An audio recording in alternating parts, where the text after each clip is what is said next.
निर्मला सीतारमण के पति और रॉबर्ट वाड्रा में जमीन और आकाश का फर्क है, जमीन और आकाश का। बोलते वो भी अलवल हैं, निर्मला जी के पति, लेकिन निर्मला सीतारमण के पति नरेंद्र मोदी, अमित शाह, राष्ट्रपति, इन सब के बीच में जेब में हाथ डाल के नहीं चलते कभी ना। बीजेपी मुख्यालय में रंगबाजी करते नहीं दिखते कभी ना। जहां रह रहे हो तमिलनाडु में वहीं अपना चुपचाप रहो, रोटी खाओ, फिर जो मन में आज बोलो। रॉबर्ट वाड्रा वो नहीं है भाई साहब। राहुल जी पर्चा भरने गए थे तो आपके राष्ट्रीय अध्यक्ष बाहर थे, वाड्रा अंदर थे। क्या उनके लिए दरवाजा नहीं खुला था? आप बता रहे वाड्रा पर एक बार आरोप लगा, कांग्रेस की सरकार थी, 17 केंद्रीय मंत्री आए थे मैदान में, 17। आप बता रहे वाड्रा कुछ नहीं। इतना तो खड़गे साहब पे आरोप लगे तो नहीं आएंगे लोग निकल के। इसलिए ये इमरती ना बनाओ महाराज। देश जानता वाड्रा क्या है भाई। मैं तो हैरान हूं कि कोई आदमी हिंदुस्तान का नागरिक होकर ऐसी बात भी कह सकता है। क्या कांग्रेसी चाहते कि हिंदुत्व की बात नहीं हो, और हिंदुत्व की बात होगी तो आतंकी हमला हो जाएगा। नमस्कार दोस्तों, स्वागत है आपका प्राइम डिबेट और अमिताभ अग्निहोत्री जी की बहुत ही ज़बरदस्त और बहुत ही धमाकेदार डिबेट वीडियो में। कश्मीर के कुलगाम में दोस्तों आतंकवादियों का हमला होता है और ये आतंकवादी हमला करते हैं सिर्फ हिंदुओं पर, और हिंदुओं का धर्म पूछ कर। किस तरह से धर्म पूछा, किस तरह से उनकी शिनाख्त की गई दोस्तों, ये सब आपने खबरों और न्यूज़ में देख लिया होगा। लेकिन दोस्तों आपको तो पता ही है, देश में कुछ लोग ऐसे हैं जो कुछ बेहुदा बातें कर जाते हैं और उस बात का गुस्सा सभी उन पर निकालते हैं। दोस्तों किसी विपक्ष के नेता ने कुछ नहीं कहा, लेकिन दोस्तों एक खास आदमी है जो कांग्रेस का जीजा है, कांग्रेसियों का जीजा है, रॉबर्ट वाड्रा। तो दोस्तों इन्होंने ये कहा कि देश में बहुत ही हिंदुत्ववादी बातें चल रही है, बहुत ही हिंदुत्व हो रहा है, इसीलिए उन आतंकवादियों ने सिर्फ हिंदुओं को निशाना बनाया। तो दोस्तों इस डिबेट में अमिताभ अग्निहोत्री जी ने रॉबर्ट वाड्रा को बहुत ही ज़बरदस्त रोस्ट कर दिया और उनकी अच्छी सी कुटाई लगाई। लेकिन दोस्तों इनमें जो प्रवक्ता आए हैं कांग्रेस पार्टी के, ये भी 2 कदम आगे निकले। दोस्तों फिर अमिताभ अग्निहोत्री जी ने उनकी कैसी क्लास लगाई वो आपको देखने में मज़ा आ जाएगा। और लास्ट में अमिताभ अग्निहोत्री जी का विश्लेषण जो कोई नहीं कर सकता, किसी प्रवक्ता में वो मादा नहीं, किसी एंकर में वो मादा नहीं जो अमिताभ अग्निहोत्री जी के जैसा विश्लेषण कर सके। बहुत ही ज़बरदस्त विश्लेषण है, पूरा देखिए डिबेट, आपको बहुत ही आनंद आएगा और गुस्सा तो आएगा जो अमिताभ अग्निहोत्री जी ने ऐसी सी बातें आपके समक्ष रखी है। तो चलिए शुरू करते हैं डिबेट वीडियो, लेट्स स्टार्ट। बहुत दिन हो गए हैं, मजा नहीं आ रहा है। अभी मजा आएगा ना भिड़ो। पिक्चर चालू करो बे। खबरें आ रही हैं कि पाकिस्तान का हलक सूख रहा है। जो कल तक बाहें कमीज मोड़ के बाहें चढ़ा रहे थे, उनका हलक सूख रहा है। टांगे कांप रही हैं कि हाय अल्लाह अब क्या होगा। और पैसा पहली बार नहीं, पुलवामा हुआ तो उसके बाद भी हमने पाकिस्तान की हालत देखी थी, अभिनंदन के मामले में भी हमने पाकिस्तान की हालत देखी थी। अब फिर वही परिस्थिति बन रही है, कुछ बड़ा होने वाला है, इस ऐसे आसार तो दिख रहे हैं। लेकिन मैं प्रेम नारायण सिंह जी के पास आऊंगा दूसरा सवाल लेकर। प्रेम नारायण सिंह जी, बड़े बड़े विचित्र प्रजाति के लोग देखे हमने हा? लेकिन रॉबर्ट वाड्रा से ज्यादा विचित्र कोई नहीं देखा। नहीं, पूरी दुनिया क्या कह रही है, पूरा देश क्या कह रहा है। रॉबर्ट वाड्रा इंटरव्यू दे रहे हैं, करे हिंदुत्व की चर्चा होती ना, इसीलिए ये हमला हुआ, हिंदुत्व ही इसके पीछे जिम्मेदार है। प्रेम नारायण जी मतलब क्या चाहते हैं वाड्रा साहब? नहीं, अब ये ना कहेंगे वाड्रा से हमारा कोई लेना देना नहीं, वाड्रा तो फिर दामाद है। निर्मला सीतारमण जी के पति कुछ कह देते हैं तो वो पार्टी का ऑफिशियल नहीं माना जाता है। रॉबर्ट जी क्या कह रहे हैं उसको छोड़िए आप, उसको हमारा पार्टी का स्टैंड नहीं है। राहुल जी ने क्या कहा, प्रियंका जी ने क्या कहा, खड़गे जी ने क्या कहा, वो स्पष्ट है, पूरी तरह से देश के साथ है। स्पष्ट हमारे नेताओं ने, हमारी पार्टी का स्पष्ट कहना है, ये राजनीति का मुद्दा नहीं है, ये हमारी देश की अस्मिता का, हमारे देश के सम्मान का, ये हमारी देश की प्रतिष्ठा का मामला है। हम पूरी तरह से देश के साथ खड़े हैं, अपनी सेना के मनोबल को बढ़ाएंगे, देश के सम्मान के साथ खड़े हैं। और ये कहा है हमारे माननीय राष्ट्रीय अध्यक्ष जी ने भी कहा है कि सर्वदलीय बैठक बुला करके और रणनीति तैयार करिए और पाकिस्तान को घुस करके जवाब दिया जाए। निर्मला सीतारमण के पति और रॉबर्ट वाड्रा में जमीन और आकाश का फर्क है, जमीन और आकाश का। बोलते वो भी अलवल हैं, निर्मला जी के पति, लेकिन निर्मला सीतारमण के पति नरेंद्र मोदी, अमित शाह, राष्ट्रपति, इन सब के बीच में जेब में हाथ डाल के नहीं चलते कभी ना। बीजेपी मुख्यालय में रंगबाजी करते नहीं दिखते कभी ना। जहां रह रहे हो तमिलनाडु में वहीं अपना चुपचाप रहो, रोटी खाओ, फिर जो मन में आज बोलो। रॉबर्ट वाड्रा वो नहीं है भाई साहब। राहुल जी पर्चा भरने गए थे तो आपके राष्ट्रीय अध्यक्ष बाहर थे, वाड्रा अंदर थे। क्या उनके लिए दरवाजा नहीं खुला था? आप बता रहे वाड्रा पर एक बार आरोप लगा, कांग्रेस की सरकार थी, 17 केंद्रीय मंत्री आए थे मैदान में, 17। आप बता रहे वाड्रा कुछ नहीं। इतना तो खड़गे साहब पे आरोप लगे तो नहीं आएंगे लोग निकल के। इसलिए ये इमरती ना बनाओ महाराज। देश जनता पार्टी क्या है भाई? मैं तो हैरान हूं कि कोई आदमी हिंदुस्तान का नागरिक होकर ऐसी बात भी कह सकता है। क्या कांग्रेसी चाहते कि हिंदुत्व की बात नहीं हो, और हिंदुत्व की बात होगी तो आतंकी हमला हो जाएगा? धर्म के आधार पर हिंदुओं का नरसंहार है ये, धर्म के आधार पर।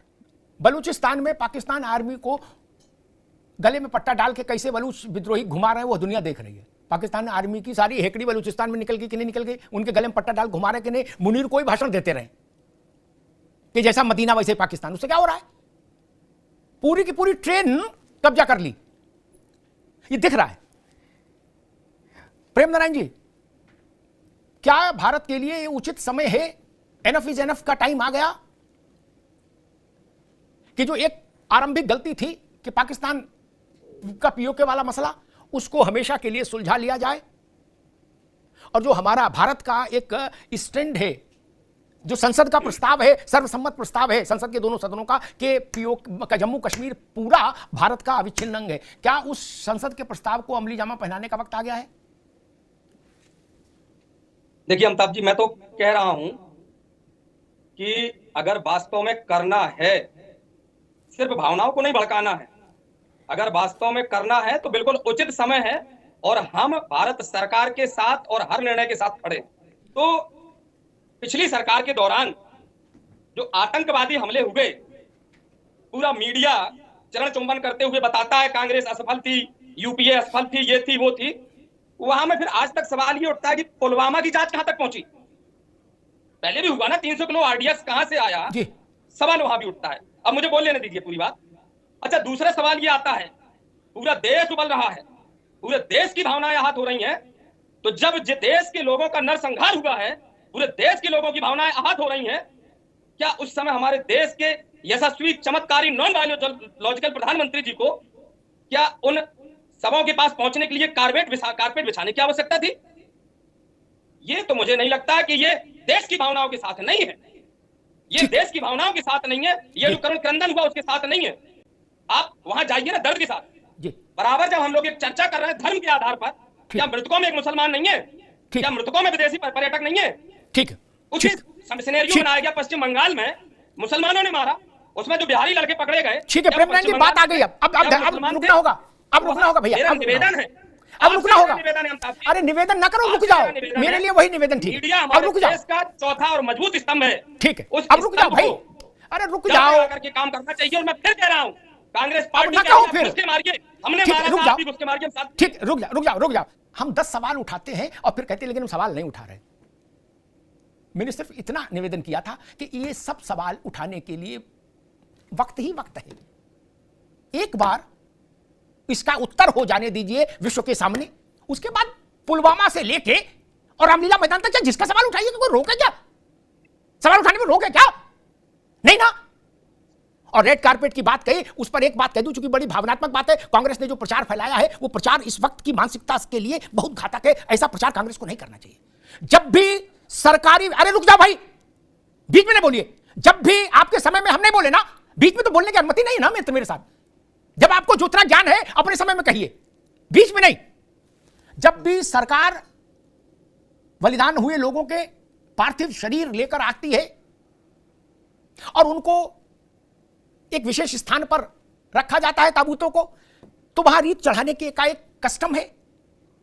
हर सरकार में कारपेट बिछता है, हर सरकार में। ये नादानी वाली बात करके आप भावनाओं से खिलवाड़ करना चाहते हैं? ये वो कांग्रेस है जिसने 45 साल शासन किया। किसका ताबूत ऊबड़ खाबड़ में लाकर रख दिया गया, बता दीजिए मुझको अतीत से।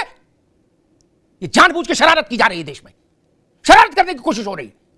एक ताबूत बता दीजिए जो आया हो और रामलाल के खेत में रख दिया गया हो, बता दीजिए। सरकार सब लेकर आती है तो उसके सम्मान के साथ लेकर आती है, उसकी गरिमा के साथ लेकर आती है। प्रेम नारायण जी, कांग्रेस को ऐसी ओछी राजनीति नहीं करनी चाहिए मित्र। ये समय नाजुक है। कैसी बात कर रहे हो? पूरे देश को यह अपेक्षा है कि उरी की घटना के बाद हमारा जो उत्तर था, पुलवामा की घटना के बाद हमारा जो उत्तर था, पहलगांव की घटना के बाद उत्तर उन दोनों उत्तरों से बड़ा हो, उसकी गूंज अखिल विश्व तक जाए। और जहां लक्ष्य संधान हो गांडीव का, वहां धुआं धुआं हो जाए।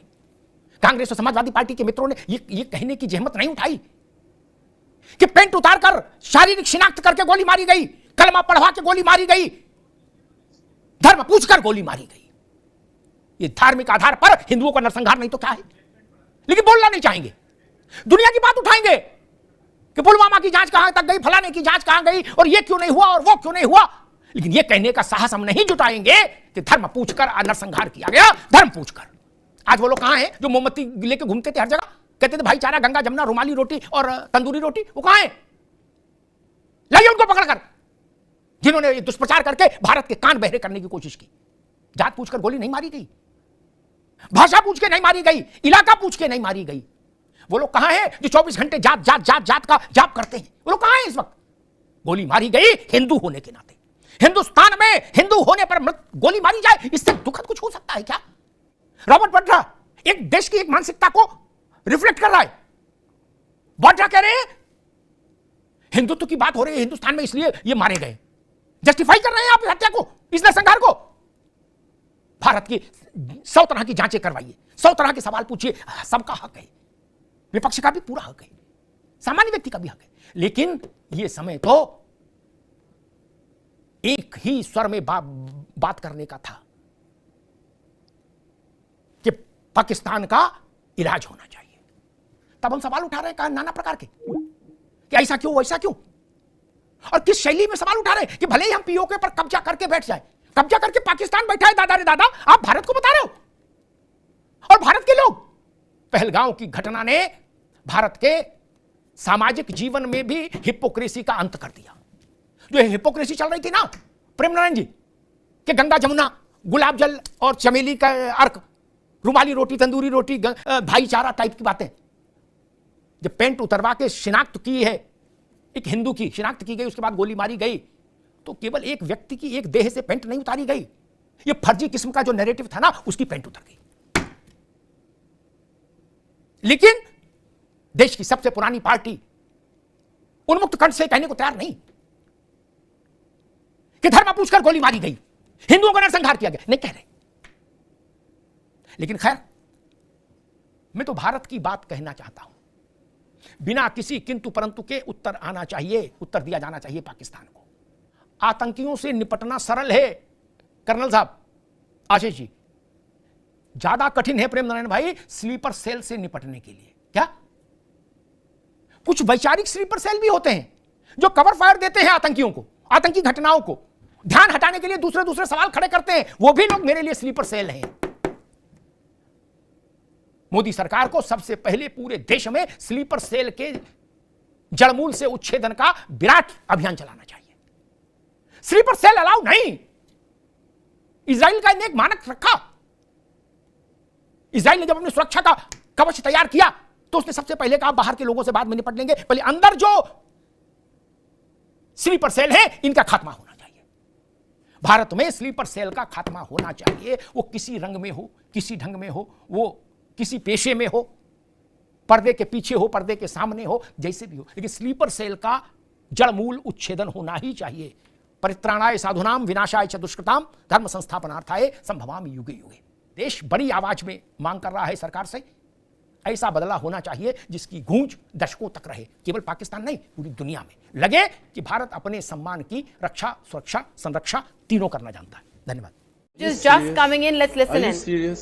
Are you serious? Are you serious? तो दोस्तों डिबेट होगी खत्म, वीडियो होगी पूरी। उम्मीद करता हूँ दोस्तों अमिताभ अग्निहोत्री जी का विश्लेषण और ये डिबेट वीडियो आपको पसंद आई होगी। ऐसी डिबेट वीडियो दोस्तों आपको देखना पसंद है तो प्राइम डिबेट के इस यूट्यूब चैनल को आप सब्सक्राइब करते जरूर जाओगे। मिलता हूँ आपसे अगले वीडियो में, तब तक के लिए जय हिंद, वंदे मातरम।